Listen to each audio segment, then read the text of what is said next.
All right.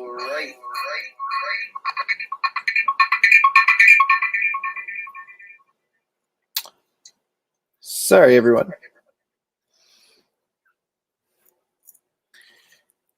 Technical difficulties, but hey, first of all, before we do anything, make sure that you subscribe. We are giving away these 4 books and a few others. I'm not going to say what they are, but there will be a ton of spoilers ahead as well, and we will have a lot going on in this amazing live stream. If you just caught me live on Instagram, you know that I'm already dressed for the occasion, ready to talk Captain America, ready to talk Falcon Winter Soldier, ready to talk everything going on. But I've also got my man VK here, ready to join us. Here he is. How's it going? Wow, that was a deep episode. There was a time where I got a little choked up. Yeah, That was, to me, the best episode yet. Oh, for sure. Yeah. I definitely thought it was going to be a lot different. I thought there was going to be a lot more action, maybe a little bit longer. But it hit every mark that I needed it to. Yeah. It checked all the boxes. It actually did. And it actually did wrap up a lot of things for me too. You know, whereas in WandaVision, I was a little like, what just happened? You know? Yeah. Whereas when I was like, nice, that was good. You know what I mean? And it gave you a little bit like, okay, where's this going? Where's Bucky gonna go? Oh wow, Sharon Carter, where's that gonna go? You know what I mean? Like, but at the same time, it wrapped up a couple things, and you knew where the next step was. Yeah. You know what I mean? So, and I'm glad you got spoilers ahead, because it's like you can't even talk 10 seconds about this with my head's going spoilers. So it's like. And now I bet you probably heard, you know, that right at the end, or not heard, but at the end of the show, what did it say? Captain America and Winter Soldier. So first off, Marvel messes with us hard and bad. You know, so it's like for once they actually gave us something and didn't just leave it hanging. They actually said, okay, we're not giving you a second season like we said, but we are giving you more of this. Yep. So they were right not giving us a second season. The second season was not going to be Falcon Winter Soldier. It's going to be Captain America and Winter Soldier. Exactly. And or is that going to be a movie? Yeah.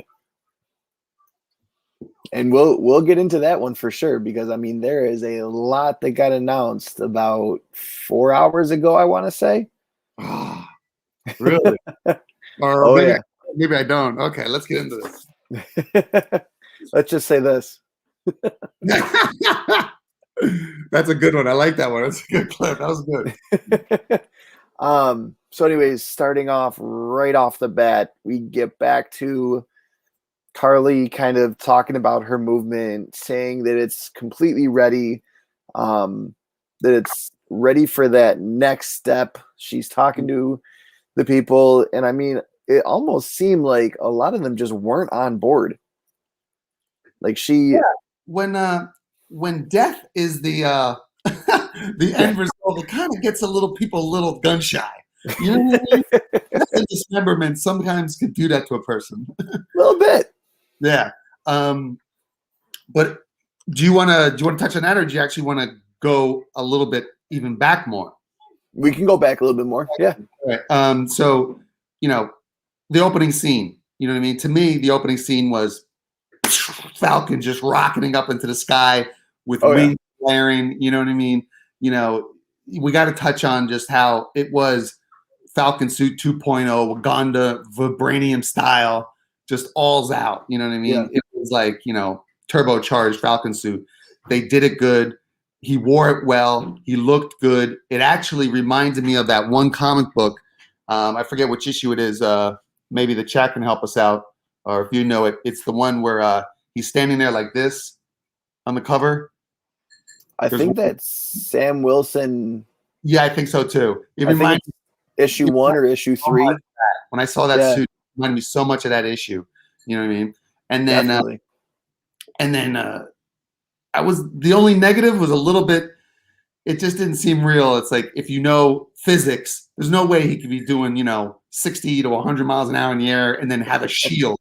You know what I mean? You would totally throw you would put up the shield and you'd be like, that was a little because I was thinking, I'm going, it's gonna look weird him flying around with the shield. And I even said that to you. I was like, it's gonna look weird with him flying around with the shield, but yeah, you know, it worked. It didn't look hokey, it looked good. You know what I mean? Now Bucky, man, in that first scene when we saw Bucky, that wasn't Bucky, that was Winter Soldier. He had that. Yeah. Did you see that look? He was like, yeah. uh-huh. Yeah, I've been down this road before, Carly. Mm-hmm. And well. and there he is. The whole time, it's almost like he's sitting there saying, okay, talk to me about problems. You're talking about 5 years of your life flipped upside down. I lost 2 major battles. World War II, I got thrown off of a train. And then Infinity War, I got dusted. And now we're going to say that, oh, yeah, your life sucks? Come on. And he had to live like a one-armed hermit for years, you know, as a guest. He lost his best friend. You know what I mean? You know, it's like he's getting frozen and unfrozen, and no one really knows where he actually is, when he actually is, who he is. He doesn't know. right. Like the whole time he's Winter Soldier, he has no idea who Bucky is. I mean, we learned that in Captain America Winter Soldier that he just had not a clue. And I know that there's a little bit of pushback on Falcon and the Winter Soldier, that it's kind of upsetting that a lot of people knew who he was when they went to Madripoor, but it makes sense that people knew who he was because he had to have some intelligence of who these people were that he was hunting down. So he would go to those places. He's the most successful assassin in the world. Yeah. You know, it's like, of course, Madripoor was not Disneyland. Madripoor is pretty much, you know, the where ne'er-do-wells hang out. It's like, of course they're gonna recognize him. I don't care. I don't know why people were saying that. It's like, he's the Winter Soldier. He was on TV, the most wanted man from Interpol, FBI, CIA, NSA, every alphabet organization there is. It's like, come on. If there was an acronym for it, they were searching for him. And then John Walker, you know what I mean? He shows up on the scene, you know, and he shows up. His acting is just so. Him and Bucky's acting are so good. It is really for sure. You know, John Walker. It's like he was clowned at first. People looked at him like, who's this dude? You know what I mean? There was memes of like, it would be Steve Rogers, and then John Walker, and they would liken it to the cart that has a broken wheel. Yep. And now he's like, people actually look at John Walker as like the one they like, their hero of the show, or their good guy of the show, or the one they're rooting for. Like he went so the left is 0 and the right is hero. You know, he went from 0 to hero. Hit a Hercules moment. Yeah. For sure. And I mean, honestly, when he walked in, I was like, okay, he's calling out Carly, but is he going to fight Bucky? Is he going to fight Sam? Is he going to just completely fight for himself? Clearly, he's fighting for Vale or Madam Hydra, whatever you want to call her, to do some deal with her. What did you think of that whole plot? With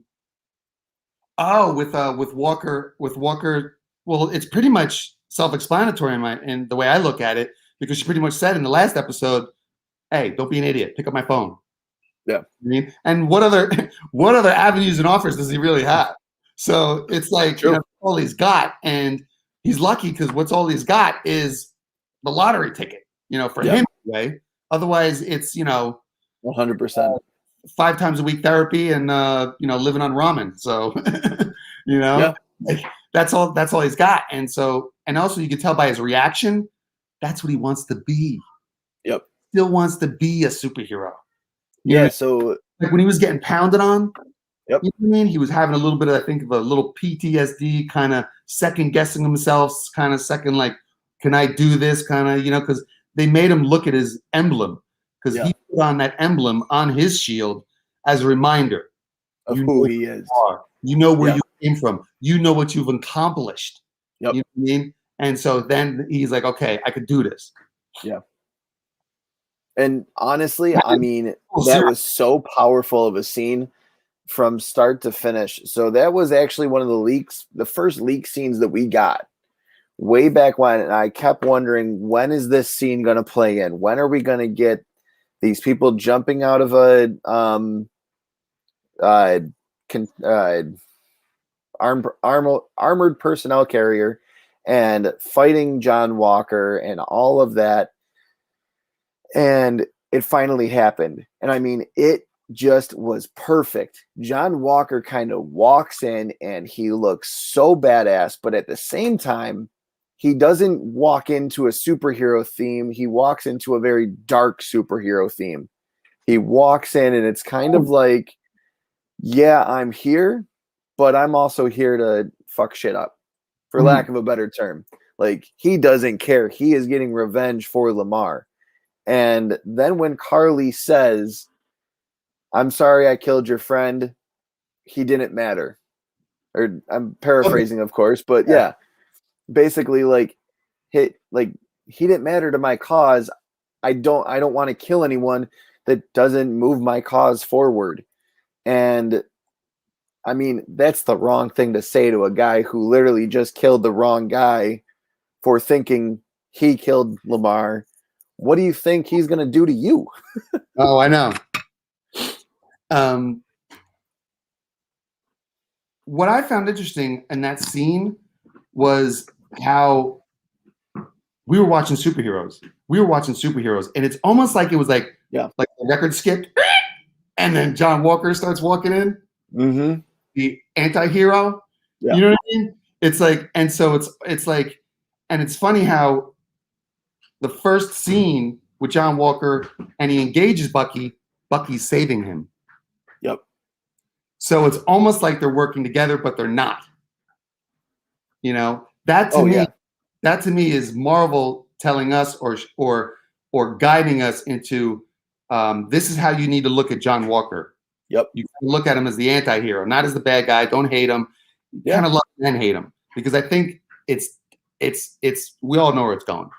You know, for sure. I mean, we know that this is all leading up to something else. Yeah, but it's just where is it all going to lead up to? The U.S. agent outfit.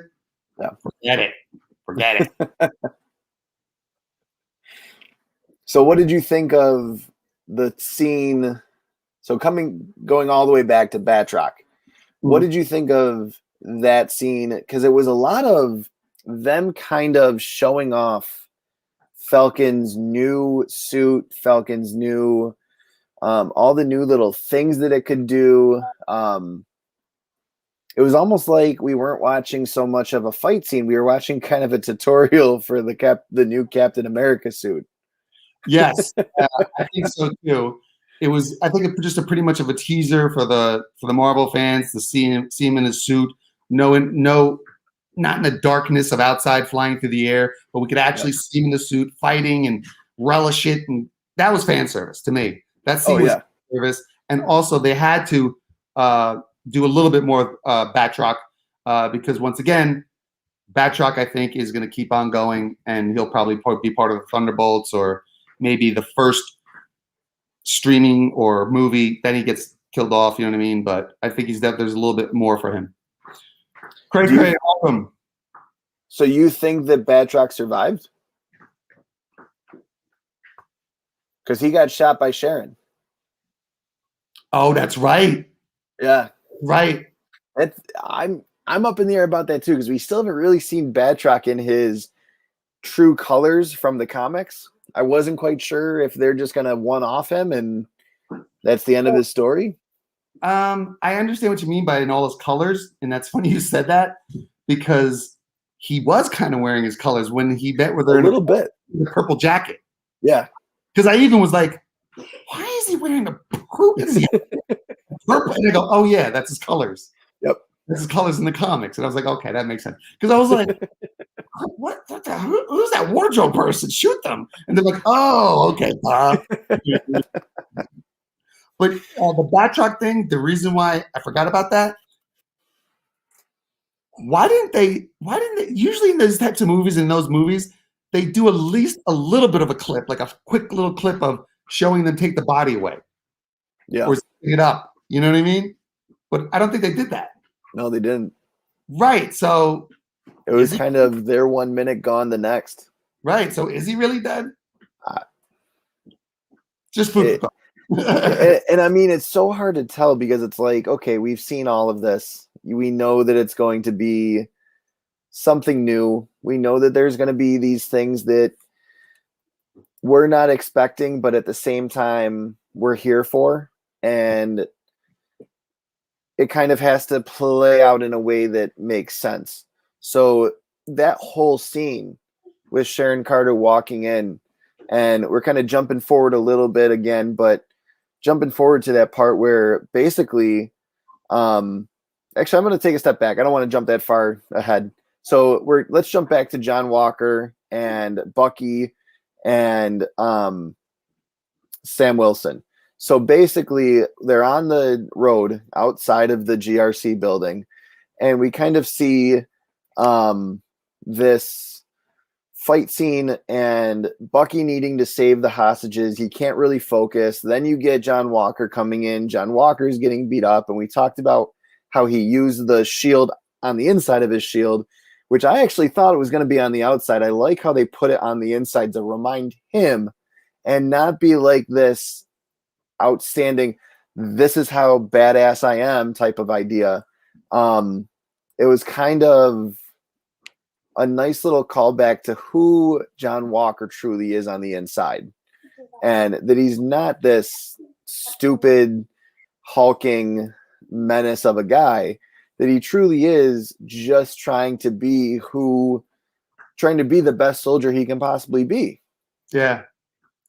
And he is trying to do the right thing. Yeah. He's got some issues.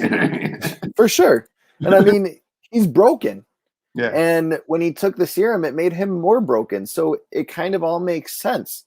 But at the same time, it seems like he needs to kind of refine himself.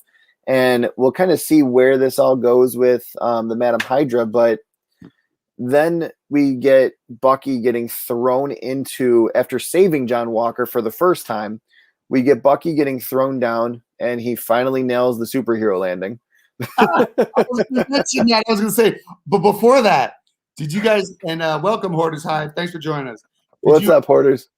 Also, did you catch that little and ode Cray. to Black Panther? What was it? Did you catch that little ode, that little bow, hat tip to Black Panther? Yeah, a little bit. When he grabbed the ground with his nails? Yep. That was like so Black Panther. Oh, for sure.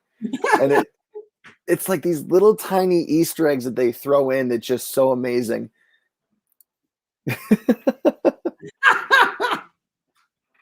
Why, thank you. Appreciate it. Stay for a while, invite your friends. We're all talking.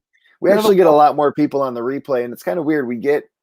It says it's only one viewer, but when I leave the actual at the very end, and I'm wondering how many people watched and whatnot, and I go look, and it says 22, 24, 30, 40 views, and it's like, but sometimes we only had like 1 or 2 viewers. Like, how did that work out? So thank you, Hoarders Hide, for joining us. Definitely invite your friends, because we'd love to have everyone just talking about this amazing episode. But yeah, when he gets thrown down in there and then starts beating up the one guy, and I mean, he's literally using beam, Bucky. Oh, like they're using a beam of steel to beat each other.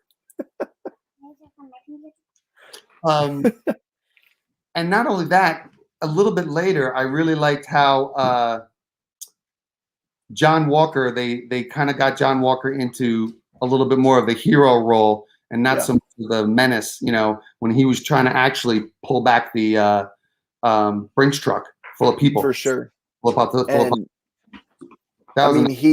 He takes on Carly. Carly kind of runs off, and he's like, okay, I got to go after her. and he sees her plan in her head and starts to fight her. And he actually was getting the upper hand on her, but she's a little bit more nimble than him, being smaller and being more agile, and gets the jump on him a little bit, knocks him out for a good probably minute. She drives off and purposefully tries to basically drive that armored personnel carrier off a cliff that's into like the basement or kind of like the foundation of a new building that's being built. It looks like. Yeah. It's hard to tell where this is all taking place, because it's all in and around the city of New York, but we also haven't seen a lot of New York City since after the snap. Right. So it's kind of hard to see what actually is being built and where they truly are in Manhattan. But we do know that they are in New York City, and obviously she drives that off and gets out. And John Walker, I love the look on his face in that scene, because you can see the internal struggle in him where he's kind of got to figure out, okay, do I go after Lamar's killer, or do I do the hero thing and go after the person who truly matters, which is saving these people and making it so that I can be the soldier that I always wanted to live up to be. I think he's slowly accomplishing that in our eyes. And I think that's why I'm saying, I think a lot of people are now behind him instead of hating on him. Yeah. 100%. And what surprised me too is I'm not seeing a lot of pops in the books. What do you mean? Like when I went on eBay for when I did the whole 9/8 Captain America Surge, 9/8 Falcon. I haven't seen a lot of big pops. I thought for sure I would, especially with Sam. So White Vision didn't pop until, I want to say, that's Sunday. So I wonder if now's the perfect time to kind of jump on these books. Maybe. But will they pop in a few days? Once, I mean, because I don't think that, because guys are savvy. Guys sit there, you know what I mean? As they're watching, they got eBay opened up. They're ready. But I honestly think that it's kind of interesting to see where these books are gonna go, because I want to say that White Vision issue, like I said, didn't take off until about Saturday night into Sunday morning after that episode came out. And I think it was kind of, people were still watching it. People were trying to figure out, is this going to be something bigger than it actually is? Is it going to be, hey, we saw White Vision, that's that? Is this going to be the new Vision? Are we going to see more of him? And I think that was the case. Now that we've seen the video, or we've seen the TV show, and we have an announcement for Captain America 4, now these books might pop. You're muted. Captain America Winter Soldier, is it definitely another stream, or is it a film? It's a movie. Oh, okay. All right. Because, so this is what I found. Captain America 4 in the works with Falcon and the Winter Soldier showrunner Malcolm Spellman. Now, so that one behind this. So are you sure it's a movie? I want to say it's a movie. Based on everything I've been reading and the fact that they're saying that it's Captain America 4, I would say it's a movie. I don't movie too.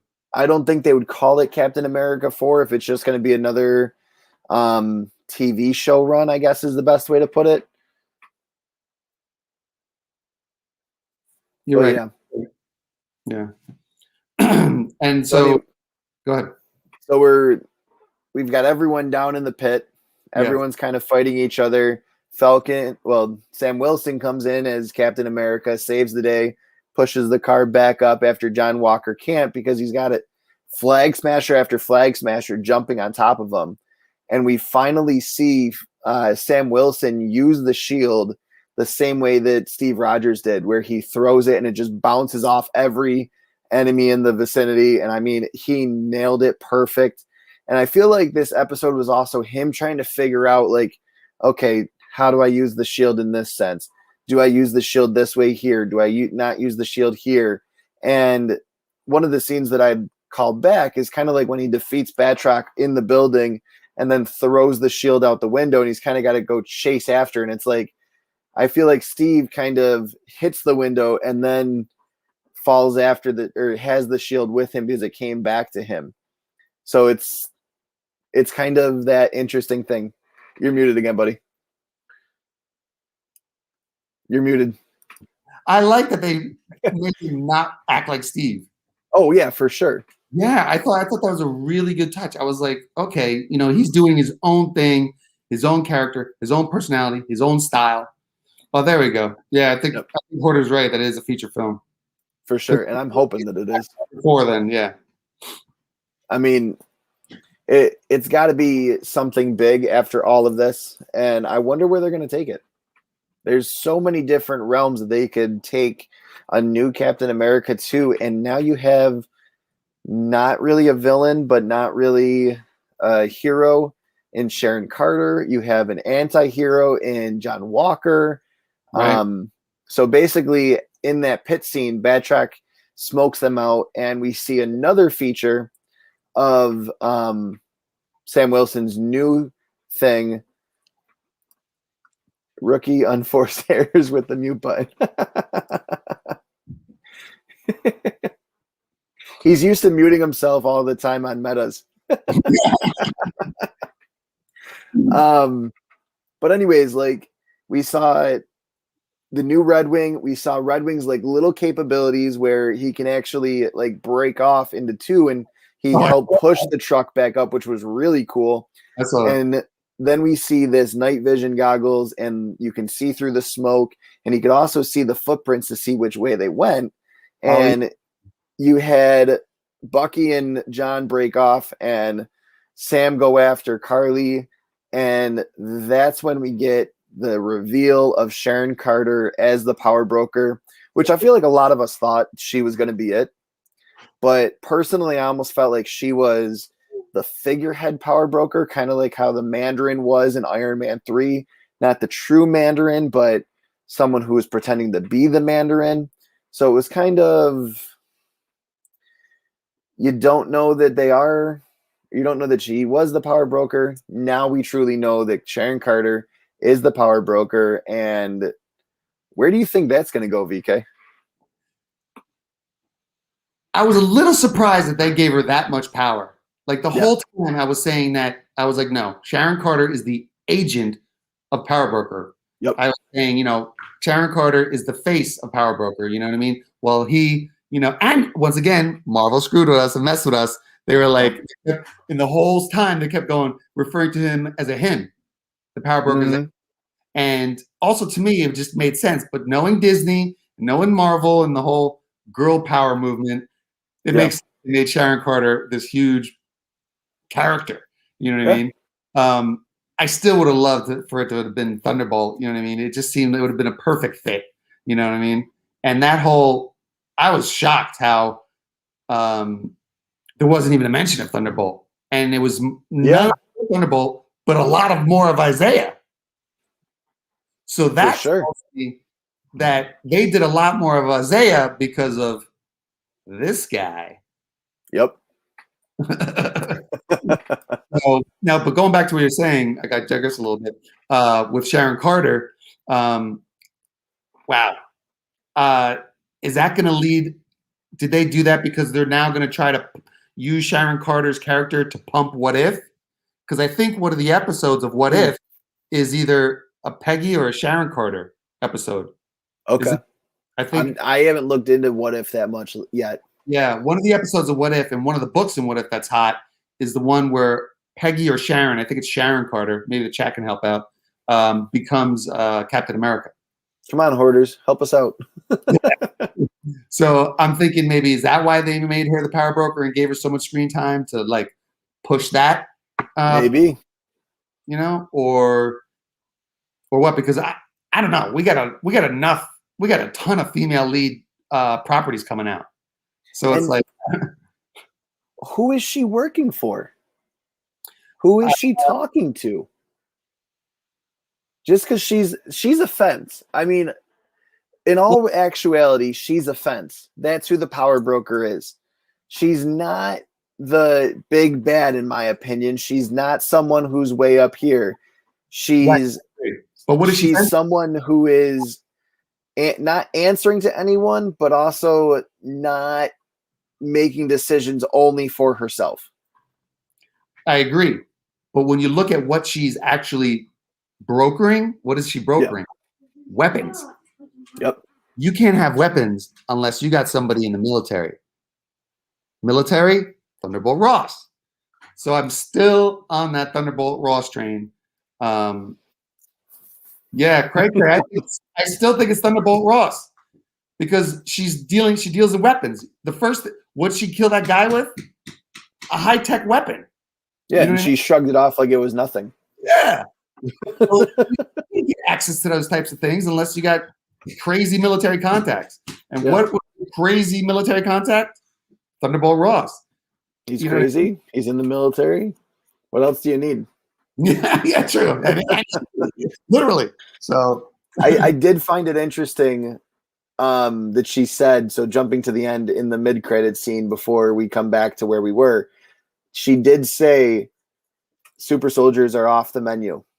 So yes, that means that there's no longer doing super soldiers, but that doesn't mean that they're going to not do super soldiers in the near future. That doesn't mean that Thunderbolt Ross is done with his search for the super soldier serum. That doesn't mean that Red Hulk is not an option. But anyways, so going back to like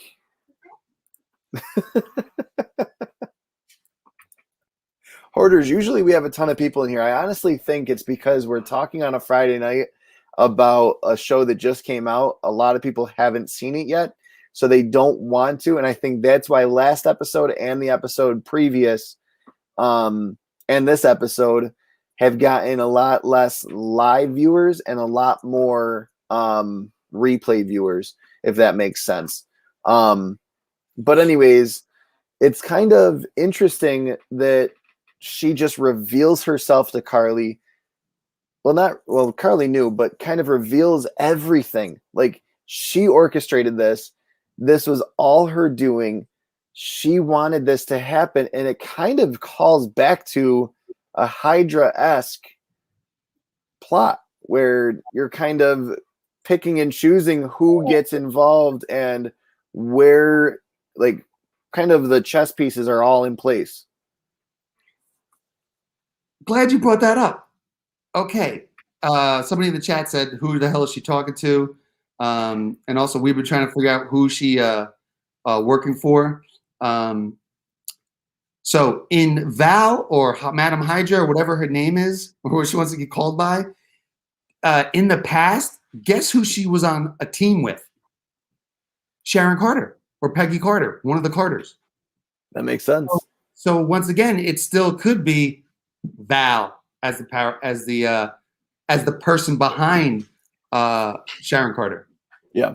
All right. Who's the blonde in this? Peggy or Sharon? Sharon. In this, it's Sharon. Peggy's dead. Okay. Sharon, Jesus. I do find it interesting how they took Captain America's wife and then took the granddaughter, or no, it was aunt, so the niece, and now you have a villain almost of a Captain America as the power broker, and then you had an ally of Captain America. It's kind of cool how they're doing that. Like, I wasn't expecting it, but at the same time, it makes sense in a way. It's a nice, different way to play these characters off each other. Peggy's rolling in her grave. For sure. So is Steve, though. I mean, that's true.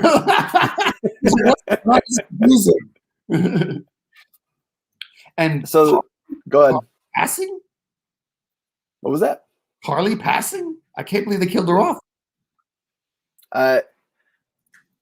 I think Carly entered this knowing full well she was probably going to die. Right. And Sharon Sharon had to kill her to keep her secret. That's why I think that Batroc is dead, and that's why Sharon shot him, because you had to. Everyone in the room except for Sam knows that she's the power broker. Everyone knows that she is going to use whatever leverage she can to get her way. And she put each pawn in place. Harley said, you sent him to spy on me. Sharon didn't even have to say it. Right. So that means she knows her well. Yeah. And Sharon got shot by Carly, and then later on says, this isn't even the worst thing that's happened to me all week. Like, what have you been doing? You just got shot. How is that not the worst thing that happened to you all week? Yeah, and you know what's interesting? She was very nonchalant about being shot. Yeah. Or was she trying to be nonchalant to go, hey, guys, it's okay. I can't go to the hospital because then everybody's going to know who the hell I am. Yep. You know? Well, and also she's still technically on the run from the U.S. government. And if you go to the hospital with a gunshot wound, they get reported and all of that fun stuff. So, I mean, there are different things that go into that. I don't know if it was totally that she was the power broker. I honestly think it's that she was trying to manipulate everything into getting played as a way to deal with what was going on, if that makes sense. Elaborate a little bit.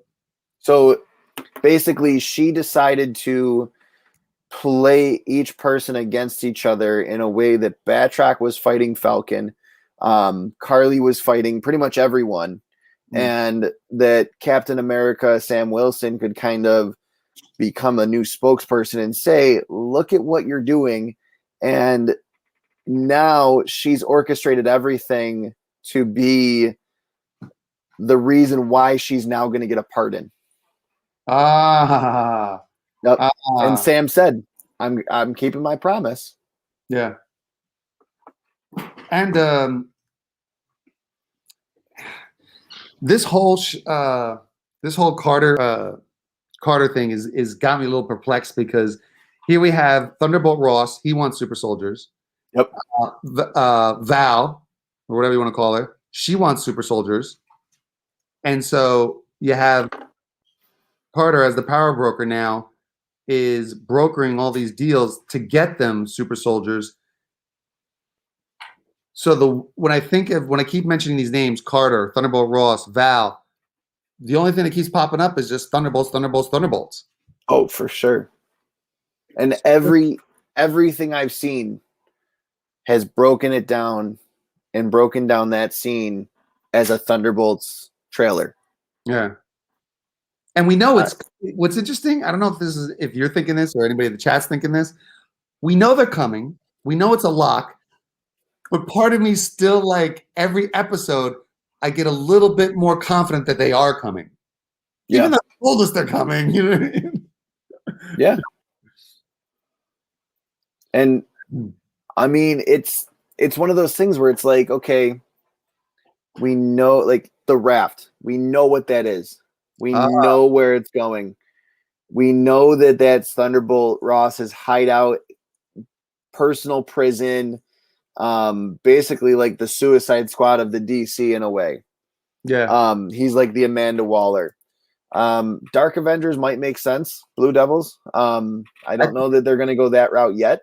I think that's going to be after Thunderbolt. Yeah. To get Dark Avengers, you got to bring in Norman Osborn. Yep. So they need to place Norman Osborn first. Yep. Yeah. For sure. Call it for Fredonia. Fredonia. It must be someone I went to college with, because he's been following the channel for a long time. And I went to Fredonia, so very cool. So basically, there's a lot of stuff that's kind of happening here that is just shouting Thunderbolts. Yeah. And I'm pretty sure that US Agent was on the Thunderbolts roster at one point. Oh yeah. So where is that going to go?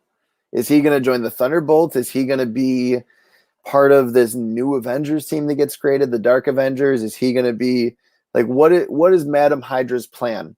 And again, did Sharon Carter call Madam Hydra? Did she call Thunderbolt Ross? Did she call someone else? I mean, there's so many different people that she could have called, so many different ways that they could play this, that it's almost hard to kind of nail down where it's going to go next. I agree with that, but at the same time, I kind of like this little break. Yeah.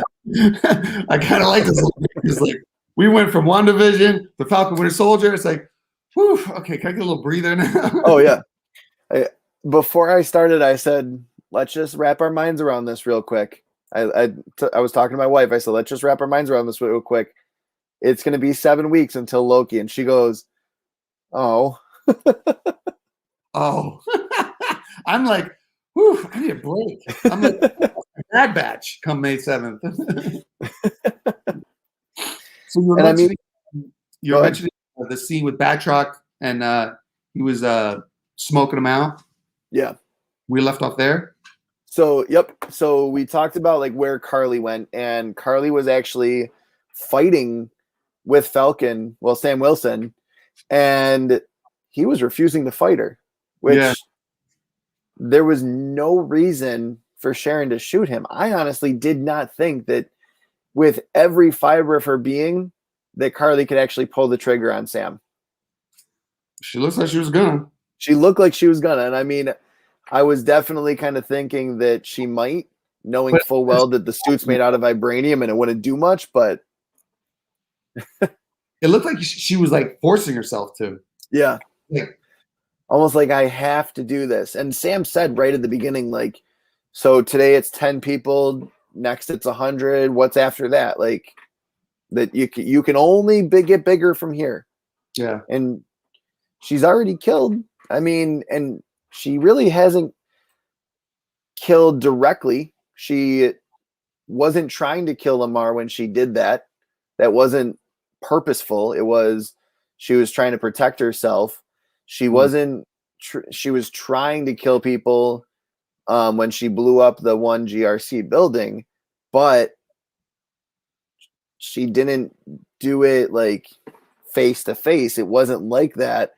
Pulling the trigger on someone face to face has got to be like that much more difficult way to kill someone, I guess is the best way to put it. It's a lot more personal for sure.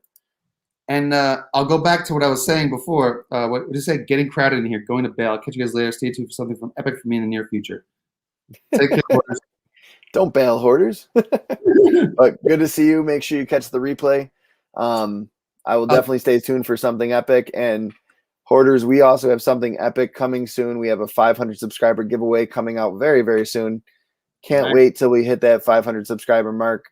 And honestly, I might just give these books away now that the series is over before I even hit 500. Who knows? Nice books too. Yeah. So did you notice how when Batroc died, there was no, he's in the ambulance, nothing. You didn't see anything. Mm-hmm. Karli got shot. He took her to the ambulance. Yep. It wasn't a morgue truck. It was an ambulance. Yeah. So that means she survives. Okay. Food for thought. He did say she gave her life. Well, it's you know. I mean, it's savable. It's not like we saw her wound. It's not like we know where she was even shot. Right. She's savable at this point, in my opinion, because obviously he got her there pretty quickly. Mm. And I mean, yes, we did see her hand kind of fall away, but I mean, I've never sat there and watched someone get shot and held them in my arms, so I don't know if that happens when they just kind of go into shock. You know, it's the movies. Who the hell knows what actually goes on in real life? Right. But I mean, in my opinion, Sharon was going for the kill shot because she didn't want her secret to get out. But at the same time, I don't think Karli was ready to die. I think she was saying she was. I don't think that she was. Wasn't she shot in the stomach? She was shot in the stomach. She was shot like 3 times.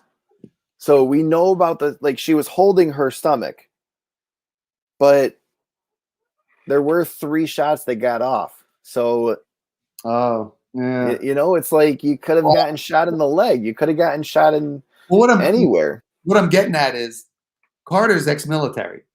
She could easily put 1 in the head, 2 in the chest. You know what I mean? Oh, yeah. You know what I mean? At close range easily, but she got shot in the stomach. So it's like, why do Marvel do that? You know what I mean? For sure. So food for thought. All right, keep going. Yeah. So then we jump to the more funny of the 2 scenes where we actually get to see Bucky and John working together using the app to kind of say, here, come this way. And they all get surrounded and whatnot and obviously get captured. And that kind of jumps me to my next question. Who is the guy, once those flag smashers get put in the truck, we have the one guy who says one world, one people, which means obviously the flag smashers have infiltrated the same way that Hydra did. No shock there.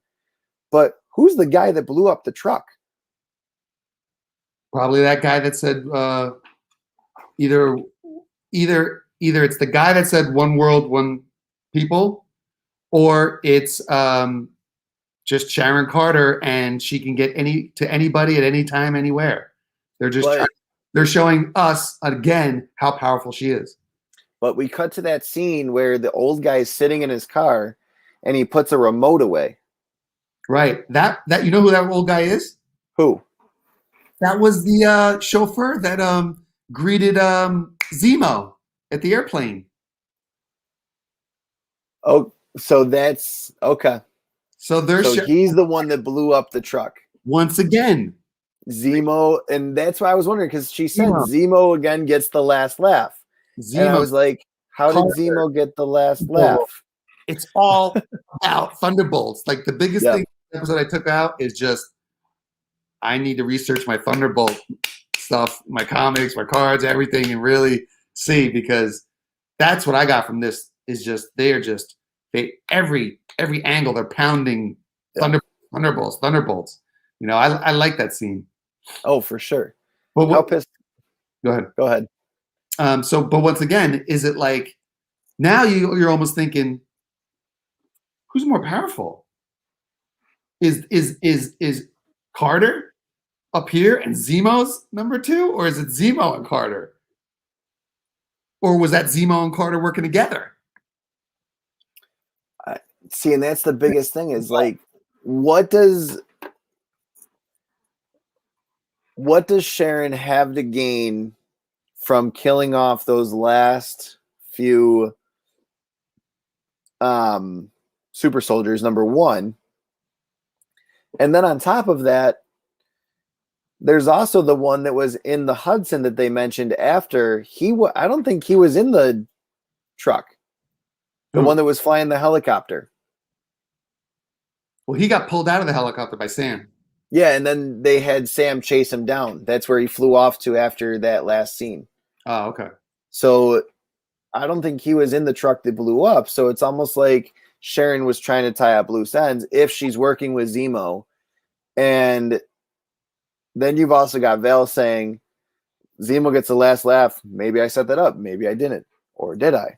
And it's like, okay, so we've got Madam Hydra, we've got Zemo, we've got Sharon, and they're like, are they working together? Right. Are they? That's to a circle. You know what I mean? Do we have Hydra, Thunderbolts, and this whole other group over here working? Or is it right? Is it just Thunderbolts? Is it Leviathan, which has been mentioned? I was glad you brought that up, because I was going to say, then you got the whole Leviathan angle. You know what I mean? It's like, yeah, you know, it's like, but let's just keep it that, because I don't even know how they're even going to be doing that, you know? Or maybe that's, oh, wait a minute. Could Leviathan be the new group that Zemo, Carter, and Thunderbolt Ross make up? Like, it's the new Hydra. That would make sense. Was Zemo ever a part of Hydra in the comics? Good point. I always thought that he was Kessel Runner. Hey, Hydra. I always thought that he was trying to bring down Hydra. If that makes sense. Hence why maybe they're going to build a new organization called Leviathan. Okay. You know what I mean?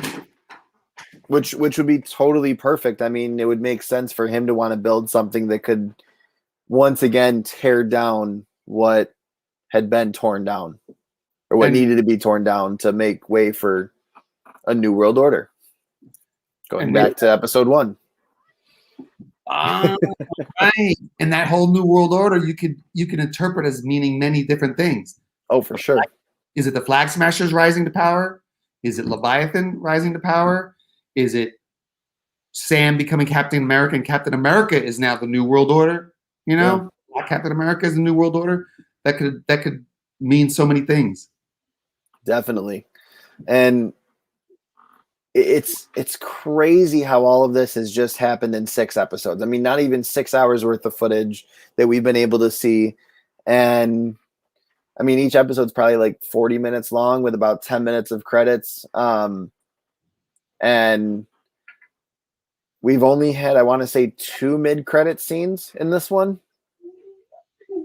We had John Walker's mid-credit scene, and then at the end we have Sharon Carter's mid-credit scene. I don't think there was one in episode 4. I'm always confused by that. What is exactly meant by the mid-credit scene?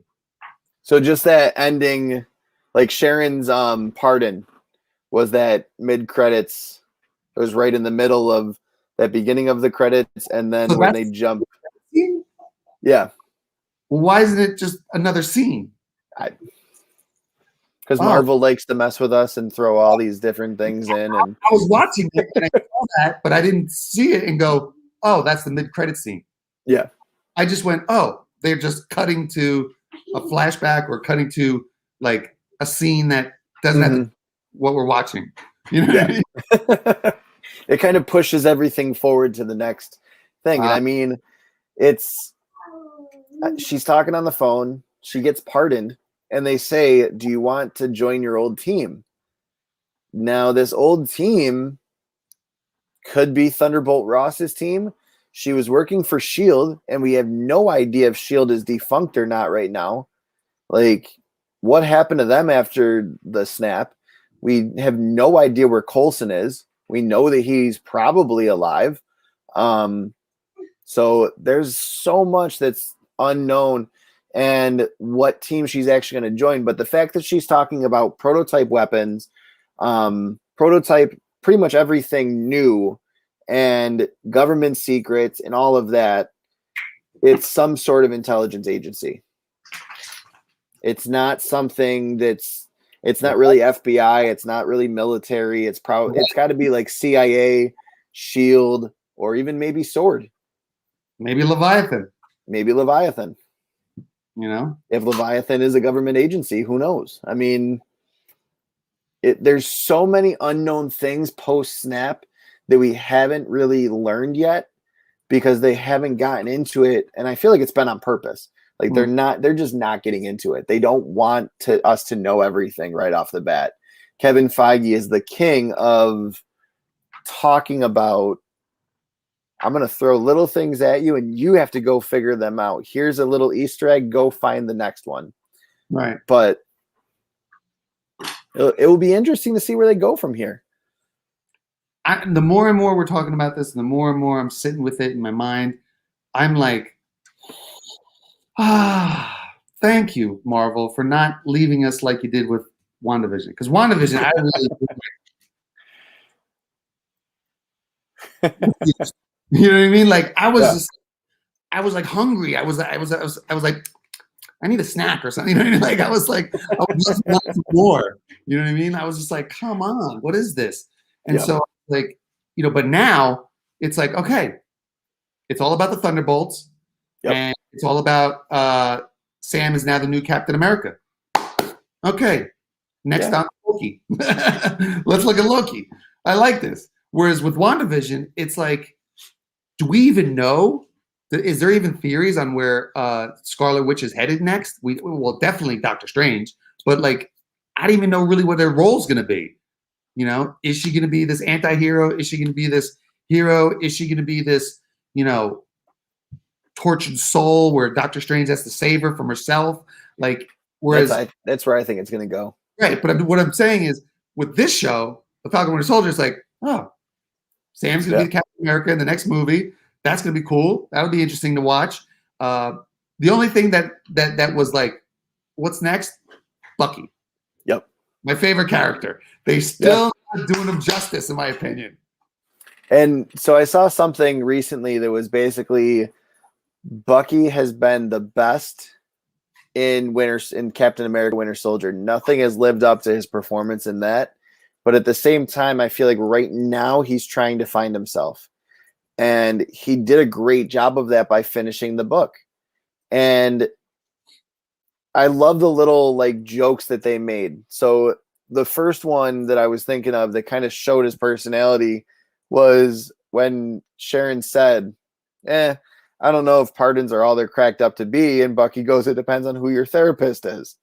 Like, and then you could kind of see the not bromance, but like that buddy cop style with him and John Walker, where John Walker quoted Abraham Lincoln, and he goes, "Yeah, but you can't say it. Like, you killed someone. You can't quote Abraham Lincoln after you just killed a guy." Human rights advocates. Yeah. And here you have a guy that just annihilated somebody because he was pissed off. Exactly. And so then at the very end, and I love the way they did it. It was so well written. It was so well done, where he kind of comes clean to the father of the son that he killed. And I mean, that had me choking up a little bit, because it's like, wow, Bucky has truly made a full transformation. He's forgiven himself enough to be able to say, would you forgive me? Can you forgive me? And it was like, ooh, this is going to be rough. Yeah. This is going to be hard. And obviously it's not going to be the perfect fairy tale ending. It's not going to be this, we're never going to see Bucky again kind of thing. But where do you see him going next? I mean, his role has kind of played out now. Okay, so when that big monstrous of a good goon put that spider lock on the back of that Brinks truck with all the people in it. Okay. And you remember Bucky started hitting it? Yeah. What did that remind you of? Or maybe you got to be a Star Wars fan like me. What did that remind you of when he was hitting it?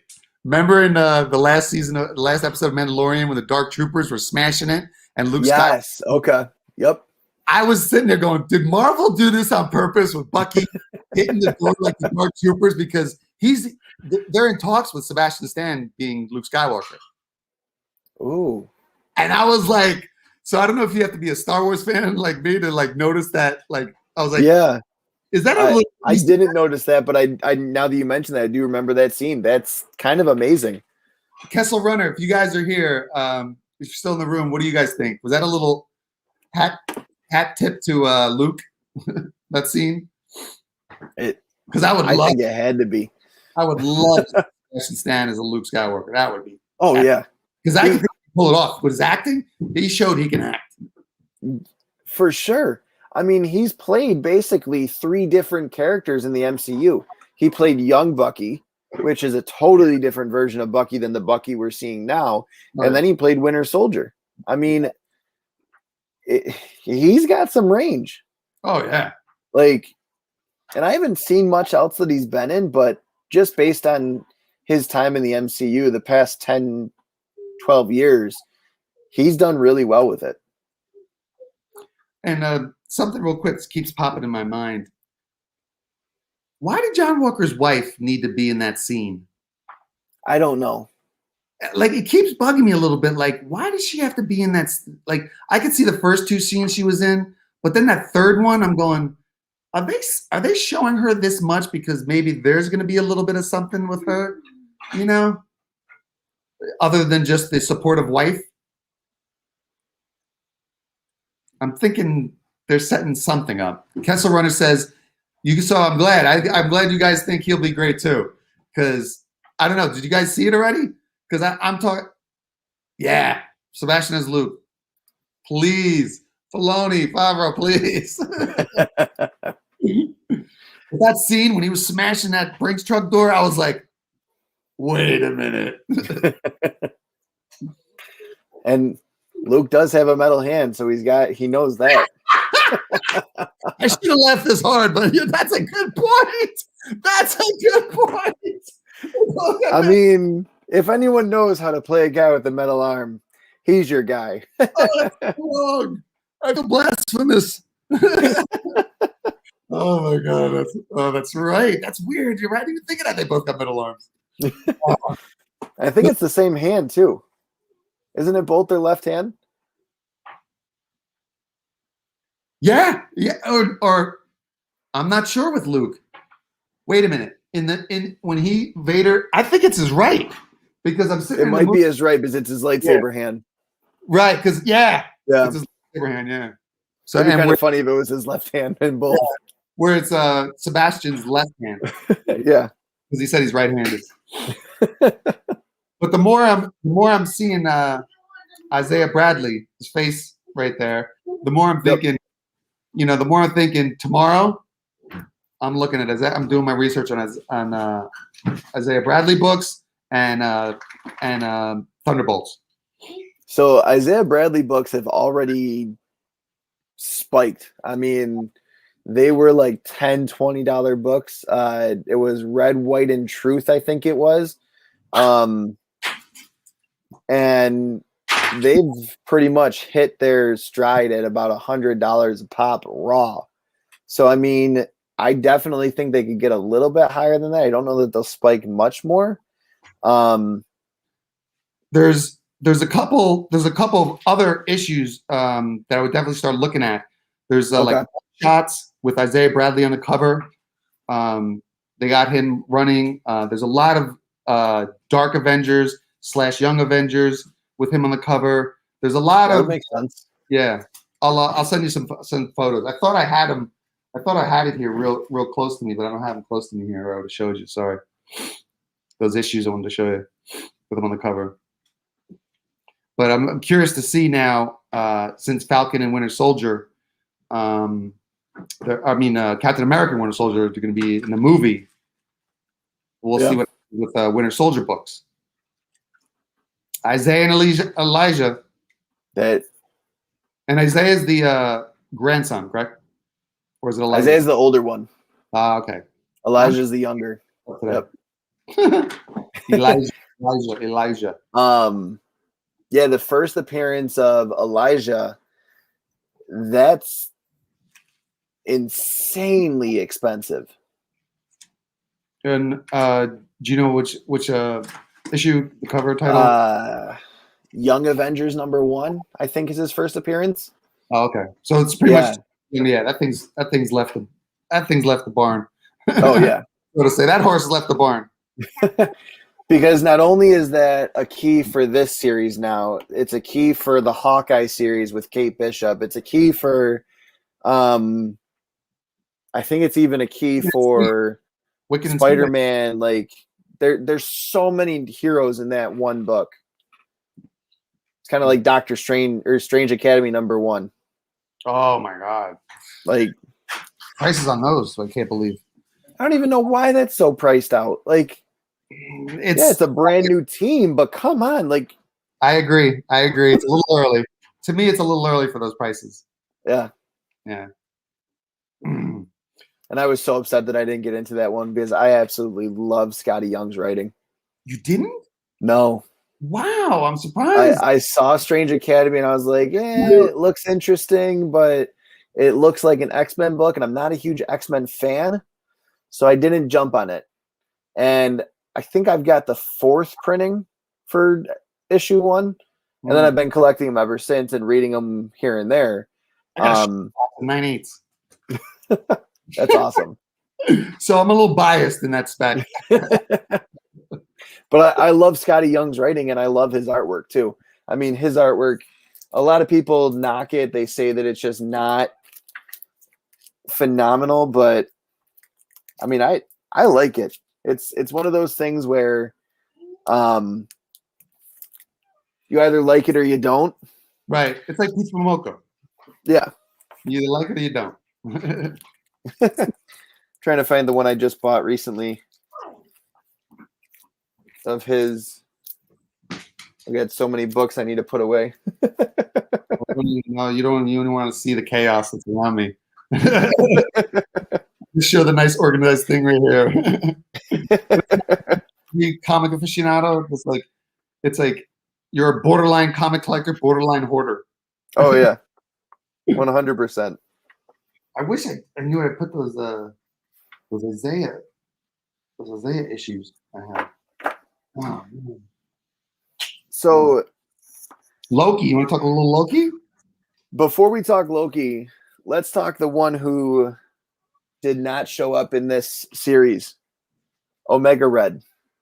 Oh, those books were going for $300, $400, $500 twice last January before COVID happened, and we thought we were going to get this a year ago. And now this January, again, he gets rumored. Everyone wants it. Everyone's excited. The book prices skyrocket, and he's not in it. At one point, I thought that the long-haired Flag Smasher was going to kind of reveal himself as Omega Red, just because they kind of had similar looks, I guess is the best way to put it. I thought they were going to reveal him as Forge because he had that long black hair like Forge. That would have made sense too. Yeah, that's what I thought. I wasn't, because we were getting so many rumors. I was trying to like place Omega Red's face on whoever we were seeing, the same way we were kind of doing with the Power Broker. Mm-hmm. And I'm shocked that they didn't do anything with Omega Red.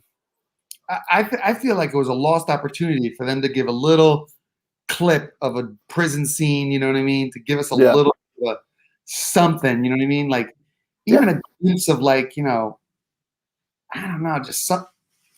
I felt like there was a missed opportunity for Marvel. 100%.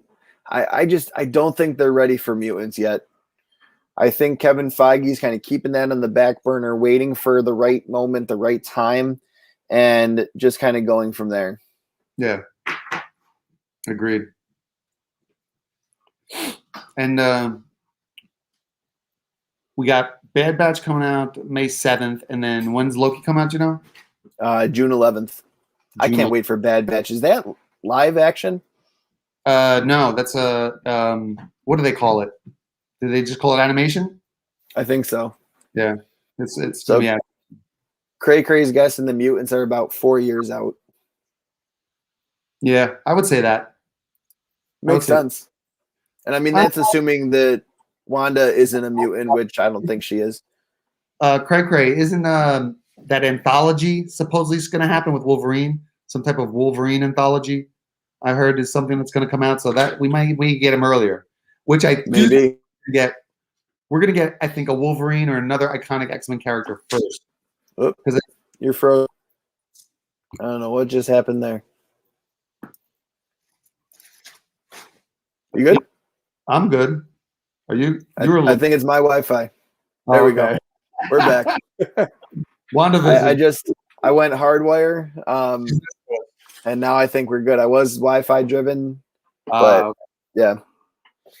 So yeah, I think Wanda isn't a mutant yet, or she's not going to be.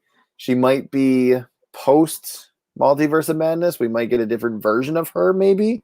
But I don't know. I don't think they want to play her as a mutant in the MCU. Oh, whoa. But wait a minute. I thought she's already a mutant though. Because remember the scene when she was a little girl and oh no, she didn't stop that bomb. Yeah. It stopped on its own. But I thought in WandaVision they showed that she's a mutant, like her powers are. Oh no. So they did kind of she was in the Hydra cell. And the scepter. She was in the Hydra cell, and Loki's scepter Gave her the powers. in there or gave her powers. Yeah. So it either did trigger her mutant gene or it gave her powers. Or was it a witch gene? Like it, or it's like they could play it both ways. They could retcon it and say that was a mutant gene that it triggered and that she always kind of had it and that's why the bomb didn't go off. Or they could say she always had like this bit of witch in her and she kind of just needed to let it out and Loki's scepter brought it out. That is a good point. I didn't even think of that. But could be, triggering the witch gene where it keeps her a non-mutant, or it triggers a mutant gene. Yeah. Now the children. That's a good question. Like, what is it? How does Marvel look at that? Do they look at, like, for instance, Wiccan and Speed? They got to be mutants. So I would say yes. Right. So and based on who they brought in as Quicksilver, I would say that Quicksilver is going to be a mutant in the MCU. And I would say that Wiccan and Speed are going to be mutants and that they're going to be brought in a different way than they obviously were in the show.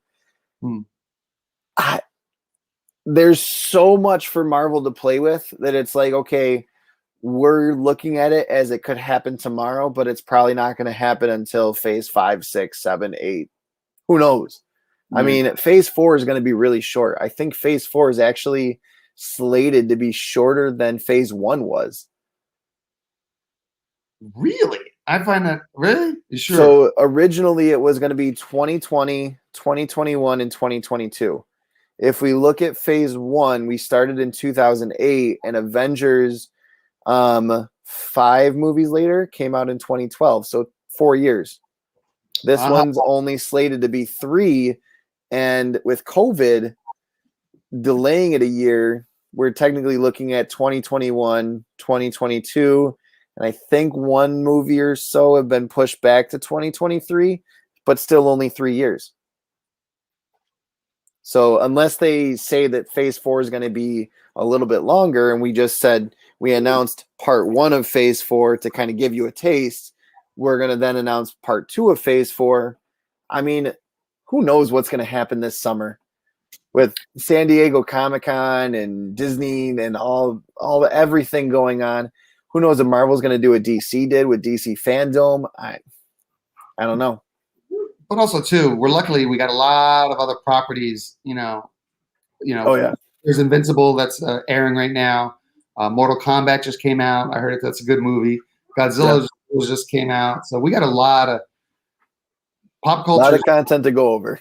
Pop culture's popping. Yep. So next week, I think we're going to be talking more about comics and not so much movies and TV shows. So next week, I'd like to talk about like the top comics that are going to be spec for what is to come. What are we going to see kind of pop? What do you think is going to pop? So that's going to be our talk next week. And it's been a pleasure having you again. I think this is the 3rd episode that I've had you on, and it's been an awesome conversation every single time. Good. I'm glad. I like it here. And hoping we could do some more of this. And think about if you want to do one with Star Wars, Bad Batch. Let me know if you want to do one. Definitely. Let's talk about that. I would love to watch that. Yeah. Maybe not Friday night so we can get more viewers, but yeah, let's talk about that and see if how we can work that out. For sure. Have a good one. Thanks, chat, everybody, for coming in. Hoarders High, Kessel Runner. Thank you. Kessel Runner, I checked out one of your streams. Dig it. Nice format, nice setup. Cray, Hoarders. Thanks, man. And Chris, thanks as always. People, sub up Chris, sub up his channel. Make sure you hit also the notification bell. Hit all. Definitely. Click the bell thing and then click all. All right, everybody. Ciao. Have a good one. Be good. All right. So that was VK. And again, as always, when you hit that subscribe button, make sure you hit that bell, click all notifications. That's how us small YouTubers really get you guys watching. And as always, it's just so much fun talking to you guys in the chat. We love having these conversations. I love having these conversations live. If you ever want to join us live to talk about comics, the pursuit of happiness, whatever it might be, you are more than welcome to come join us. I'm signing off. As always, thanks for lounging with us.